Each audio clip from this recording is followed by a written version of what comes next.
The most common question I get as a trainer is, what are the best exercises for my abs?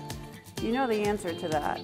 You have to walk more, eat more vegetables, and drink more water. But if you really want to know which exercises I like for this area, I want your abs and your core to be really strong and stable.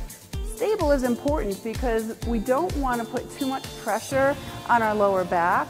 We don't want our lower back muscles to be overworked or over-mobile and shear those precious discs and nerves that are in our lower back. So when our core is strong and stable, your abs are going to look great.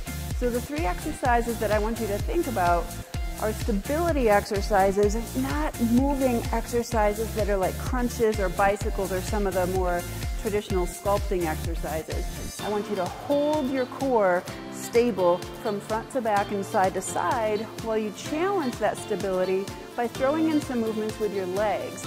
So I like to lie on my back and do a march, a tick-tock, and a twist. And once I'm sure that I can really stabilize my rib cage and my pelvis and not rock too much while I'm creating distraction with my legs, then I'm going to challenge myself to do those same motions on my forearms in a plank position. So I'll get into plank and stabilize my core muscles as I march my legs, twist my legs, and then tick-tock my legs.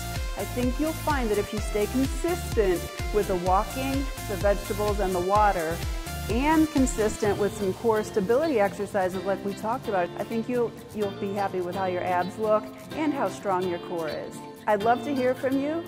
Find me at laurapcoombs.com, follow us on Facebook, and until next time, make fitness count.